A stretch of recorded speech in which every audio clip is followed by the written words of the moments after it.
Hey guys, it's Robin, RsIslandCrafts, and welcome to my craft room. I've become addicted once again in my crafting career to making little zipper pouches. I really like to have little pouches to put notions in. I can put some stitch markers and some scissors and a tape measure for my knitting. If I want to store, maybe I want to store some of my needles for my sewing machine. Or I just want to go ahead and throw some money and some coins in it, maybe my debit card in it for my purse. Or maybe I just want to put, maybe I want some Band-Aids in it and make it more like a first aid kit for my purse. So there's a wide variety for using any of these pouches. This is just showing you the transition of the pouches that I've been playing with lately. Let's discuss some of them before we get to the one that this is the one that we're going to ultimately make. So I started making these pouches. I've made them before for my notions for my knitting projects and stuff. I thought, well, that's nice and all. But most of the time, you either have to get really fiddly with a small pouch, or you're going to have a raw edge on the inside. Okay, I'll do a raw edge if I have to, but I really don't like to have the raw edges. It feels unfinished to me. So I made these two pouches. This is the one I showed you when I told you I kind of made the robots going in the wrong direction. Once again, it's got the raw edge. So these were my two practice on that. So I didn't really care for these. They're nice. I will still use them in my project bags because they're made. Zippers cost money and everything, and they're perfectly fine. So then I've been seeing on Instagram where they've been putting binding tape on the edges of them like this, so that they bind them. I thought, oh, well, I kind of like that. So I practiced on this one. I did a straight stitch on one side, and I did the fancy stitch on the other, and I really like this little feather stitch.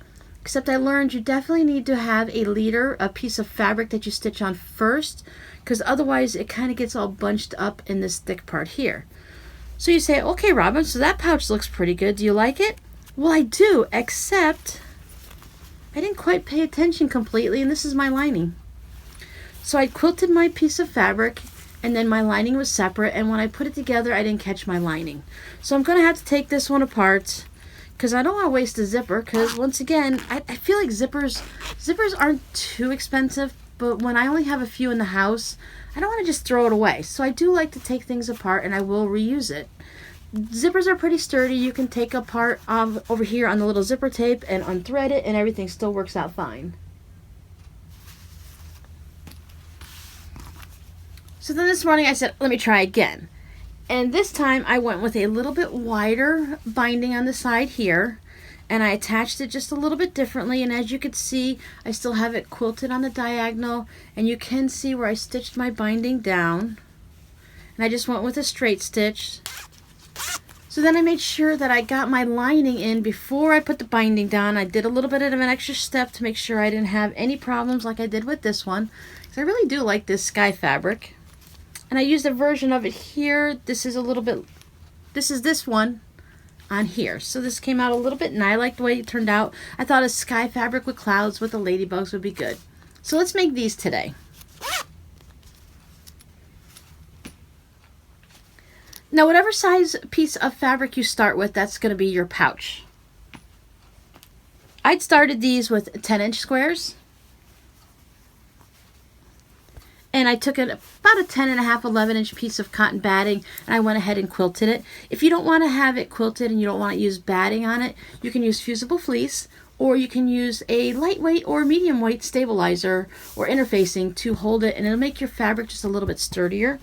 You can make these without doing any quilting. You can make them without interfacing, but this is going to be a little bit loose. It's just going to be two pieces of fabric, and it won't have that sturdiness that you might really want to have if you're going to be putting this in and out of your bag all the time. So I started mine with a 10-inch square. I went ahead and I quilted this just in some organic lines. They're not straight. They're not spaced evenly, and they're all a little bit crooked, and I'm fine with that. That doesn't bother me at all. I wanted it to be a little bit more organic with these.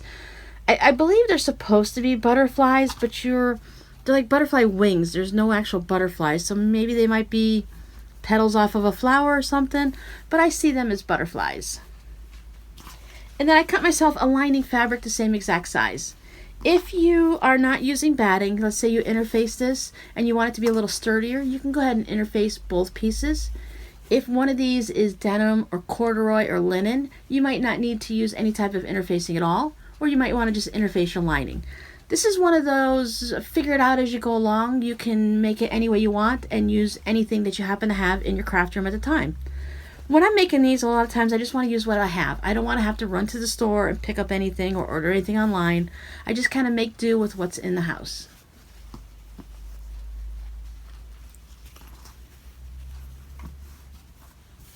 Now, if you decide you don't want to use a square and you want to make it a different size, so you want to have it maybe wider here, you're going to want your zipper to fit whatever length it is that you have going on here. So even if this part's wider, then you're going to have your zipper that just goes from the short end. So if you're using a rectangle. If you're using a square, just make sure that your zipper, mine goes just past the edges, because it just happened to be the one I had in the house at the time. Now, if you have a zipper that's shorter, you would have to put those little fabric tabs on the end, and they'd have the little fabric tabs here underneath your binding. But that's a whole other situation. We're just going to do it plain and simple and make sure our zipper is longer than our fabric, or our fabric is shorter than our zipper, however it works for you. Now, if you've ever sewn a zipper pouch, you're already pretty familiar with the process of how to do this. So what we're going to start with is we're going to lay our outside fabric right side up. We're just going to make sure that the right side's facing so that the zipper teeth and the little tab here are face down. Right sides together with our outer fabric. For me, I'm going to make sure the little metal tab is just past the edge there. Let me put my little binder clip just to hold it. And then my fabric is just perfect, so it's just going to go right past it there, and I'll put another binder clip. And a third one in the center just to hold it. Then I'm going to take my lining fabric and I'm going to put this one right sides down, so that I have the right side of my outer fabric and the right side of my lining touching. I will line this up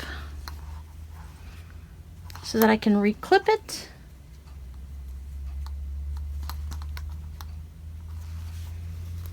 Then I'm going to take this over to my sewing machine,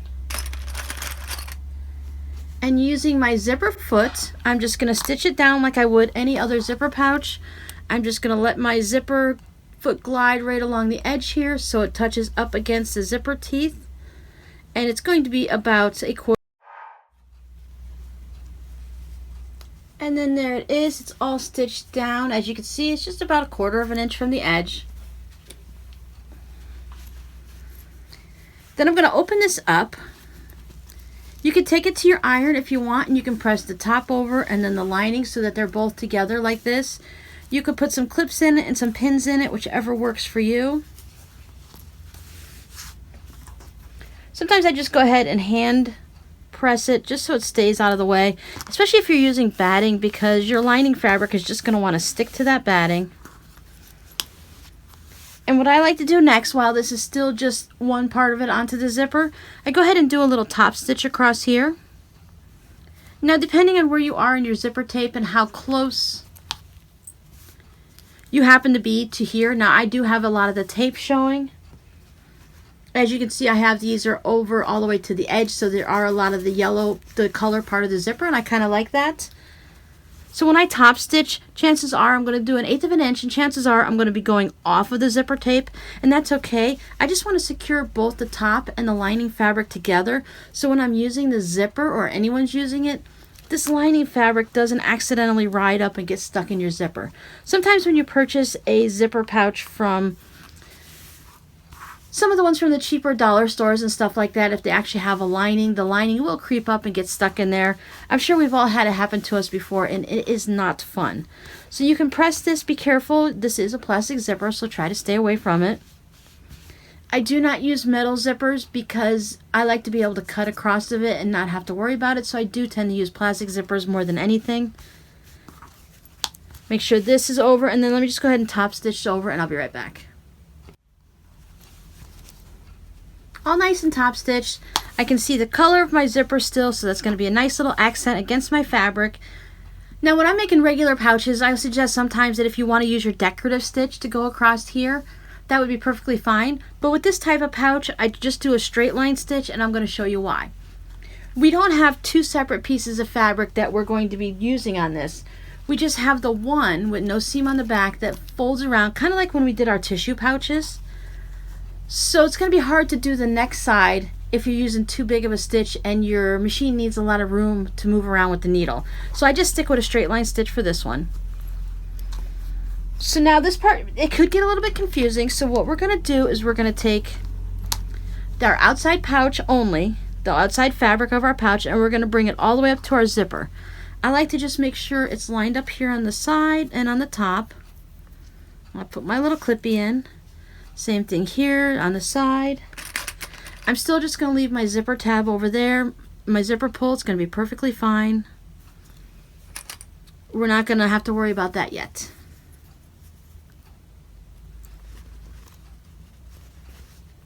Now what we want to do is we want to take our lining fabric, and see this is the right side of our fabric, and we're going to bring that up also. Once again, lining up here. Somehow mine always manage to not come up perfectly, so don't worry about that. We can trim that afterwards. As long as you get the rest of it lined up, that'll be fine.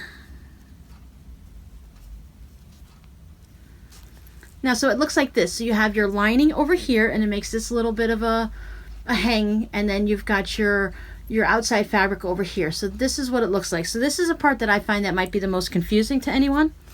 We're going to take this once again to our sewing machine, and you can hold it either way, whether you want to stitch.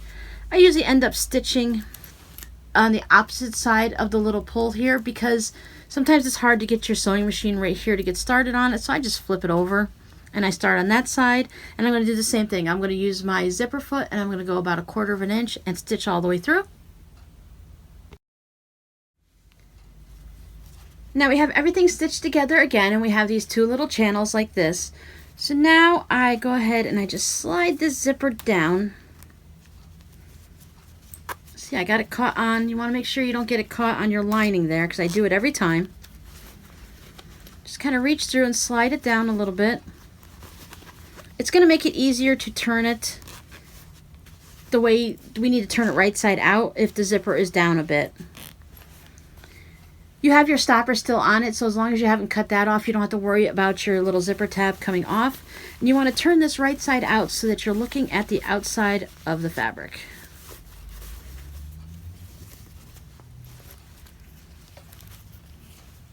Go ahead, watch out for your lining. I just hold it with my finger so I can zip it up. And now you got an idea of what your pouch is going to look like. So I started out with a 10-inch square, and now this measures about 3.5 inches. So if that gives you a little bit of an idea of what the size differences are. As I said, as you have your fabric, you can always just take a piece of paper, lay a zipper down, and fold it over like this, and then you'll be able to see what size your pouch is that way. So then cut a bigger piece of paper until you get it to the size you want. That's the way I tend to do things, because the whole percentages and decimals and math, it's just easier to lay it out. I'm more of a visual, I find, than to calculate it like that. Now that we've already top stitched down this side, now we got to top stitch down this side. Now this one is just a little bit harder. So we open our zipper all the way up, and we make sure that once again our lining stays out of the way. You can throw some pins in it along here so it's out of your sewing area to make sure it stays that way. Then you're just going to put this underneath your sewing machine, and you're going to stitch along here. And when you get down to the section where you're into this mess here, you can just kind of turn it inside out, and you'll be able to go ahead and stitch it all the way down. It just gets a little bit fiddly. You might have to hold this out of the way as you're stitching it, and then you'll be able to just stitch right through there. You have this bit of an open area that'll allow you to get it through your machine. So it ends up looking something like this as you're stitching it. Let me get that stitch, and I'll show you the next step. Once I get that second side all top stitched, I can just turn it back around the right side up and zip my pouch. Now what I do here is, since I have these 1-inch marks already marked on my cutting mat here, I use that as a guide. Your zipper tape tends to be 1 inch wide from side to side. So I'll put my zipper tape on one of these lines, and I'll just see where my pouch goes, because you want it to be about in the center. You can measure it and then make sure each side is exact, but I tend to just line it up, and I make sure with this pouch using a 10-inch square that it's going to end up being 1.25 inches past on each side. So I just line it up there. Then I make sure I go down to the bottom also and do the same thing, or you can spin it around. But since it's a small pouch, it's just easy. Then I take it over to the iron and I give it a good pressing on both sides and make that nice crease on the side. Now what I learned to keep the lining from shifting and moving it like it happened in this pouch, I make sure my lining is all the way to the edge, and then I take a stitch and I put it just about 1/8 of an inch or so, a little bit of a stay stitch just to hold this all together and so it doesn't shift at all. And on this side, we're definitely going to want to do it because, remember, the zipper has to be on this side of the pouch. Anything over here we're cutting off. So I have to take my zipper head and slide it out of the way.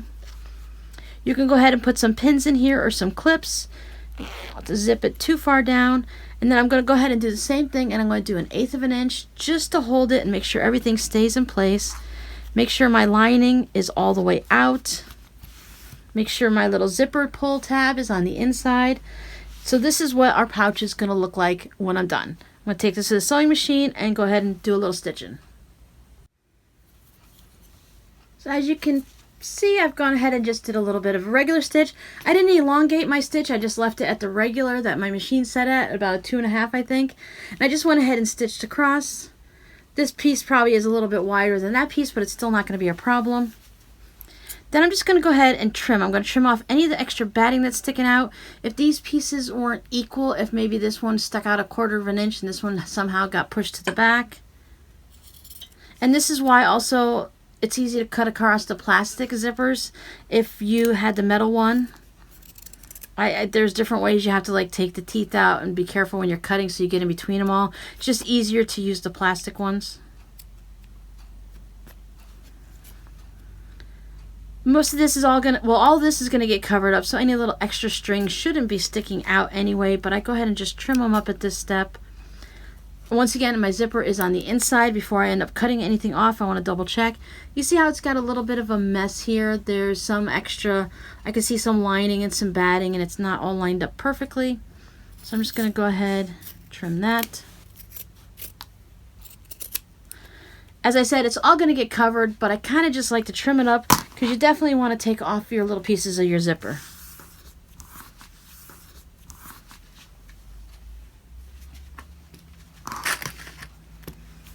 Now I've made 2 pieces of binding for this fabric. I made these, I made it 4.5 inches wide. You can make it a little bit narrower if you'd like. And what you want to do is you want to have it at least 1 inch wider on each end. So if our pouch is the 3.5, then I want to make sure that this piece is at least 5.5 inches long. And I believe I cut it at 6 inches, so I'm going to be perfectly fine. And you're going to need 2 of those. I said you can have this, I'll show you the different ways that the binding can come on, and then you can decide if you want to have it a little narrower. I folded it in half and I just pressed it so I have a nice edge there. And as we get going through it, you're going to see how it works and how you can adjust your strip depending on whether you want to have it medium width, you want to have it nice and wide, or you want to have it more narrower. So depending on the look of your pouch, I kind of like it a little bit medium on this. The narrow seemed a little bit awkward to me. We're going to take this to the sewing machine. We are going to put it, so I have, this is the open side here. So it's the raw edges with the raw edges, and I'm going to put it along the back. I don't need to measure exactly on this one. I can just eyeball it because I'm going to fold this over. And this is going to have it so that we don't have any raw seams sticking out. Or raw edges. Fold this over.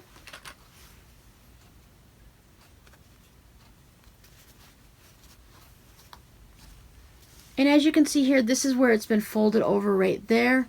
So that's going to cover it up so that we don't have any loose pieces of fabric sticking out. I'm going to take this to the sewing machine and I'm going to stitch. I like to do a little bit of a generous 1/4 inch, so I have about, you can do about 3/8 or a 1/2 inch if you want. It all depends. I just like to have, this is what's going to determine how much is showing here on the back. Now I like to have my front go a little bit past my back so that I know I'm catching it. You can make it perfectly even and try to stitch like you would binding on a quilt and stitch it straight along like that. But I don't have a problem with it coming right along the edge of it like that. That way I'm not worried about catching it on and off. And once again, you can go ahead and do a fancy stitch so that you know you've caught it. And if you just did like that feather stitch down here, it's going to catch everything and you're not going to worry about it. So let me take this to the sewing machine. So while I was over there, I went ahead and just stitched it on both of them. As I said, it goes across the back. This is the folded part, which I'm going to show you why it's not going to matter too much. I was just looking at different patterns. I squished like 6 different designs together to get this to work the way I want. And this is one of the things that they'd suggested. And in case you were wondering, it is the Susie Sack pattern. You see, they have their binding is pretty wide right there. So this is a pattern that I did purchase. But you see how they have theirs comes down quite a bit, and you can have it much wider than I chose, but I was just concerned that it would end up, because it's going to take up part of the pouch. You can't open it past those spots. But I've seen several other patterns where they talked about cutting it. They cut it about an inch more on each side, and some people cut theirs at 5 or 6 inches. Some people cut it at 7 inches. It's one of those things where you can just once again take a piece of fabric a little bit larger and fold it up and see what you like. But at this point, we're just going to go ahead and pull this forward, bring it up and around so it's almost like a collar. You're going to take this over to your iron and you're going to make sure that these 2 sides line up, and you're going to press this so it's going to line up at the top, and then it's going to line up along the edge. And at this point, this is when you have the options. You can, in the big Susie Sack, they just brought this forward and it gave them that large strip of binding. But once again, if we do that with this and we bring them both forward, we're going to shorten our pouch by that much. But if you want that big accent, I really do like that accent. You just have to be prepared that your zipper is only going to open this much. And the pouch will also become smaller because we're going to stitch across here. So you're going to lose this much space in your pouch. So if you want to have the large binding accent like this, you're going to want to make your pouch a little bit longer. And the other patterns, they have you fold it down to where this meets here, as if you were going to be taking the back of your quilt and bringing it forward for the binding. It's the same theory. So we do have this finished edge where it's folded so that we don't actually need that if we're doing this technique, because we're going to have that folded piece there. But when I did this, I really liked how bulky this was. I liked that extra thickness that it gave me, and it made this part of it have some substance. So as long as your sewing machine can handle sewing through this many layers, you're in good shape. And if your machine's going to have a bit of a problem, then you're going to want to head to, instead of folding it over in half to begin with, just go ahead and cut the fabric right in half, because then you won't have to have it doubled.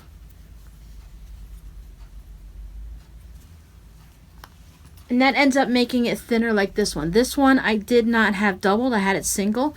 So you see how much thinner that this one comes across? I know it's kind of hard to see, but you don't have much bulk here at all.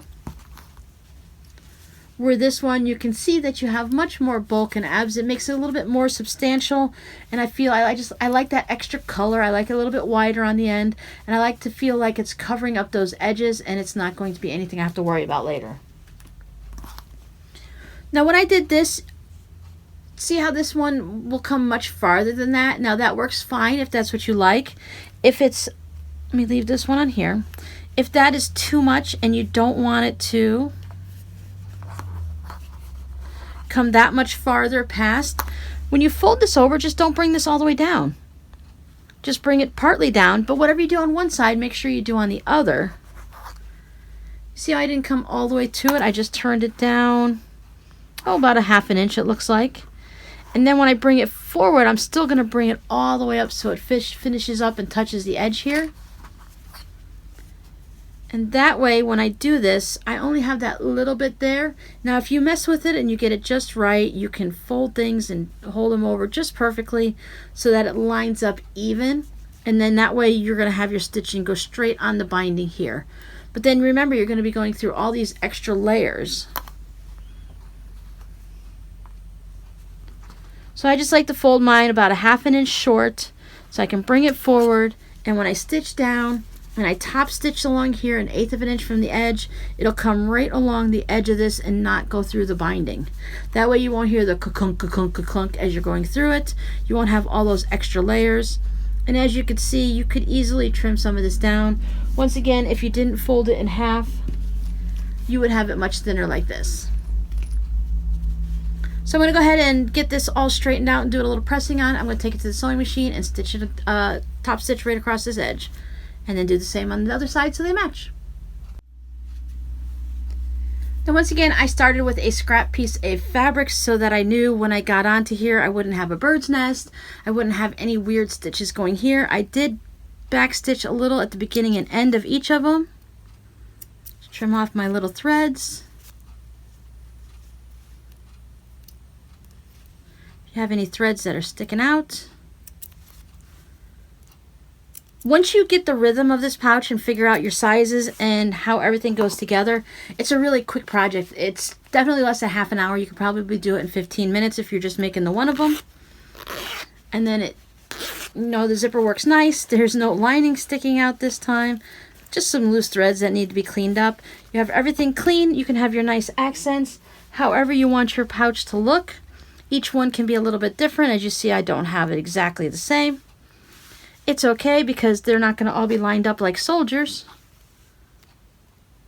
These little pieces of thread just drive me crazy. So I hope you guys enjoyed this project and go ahead and make some little zip pouches for yourself.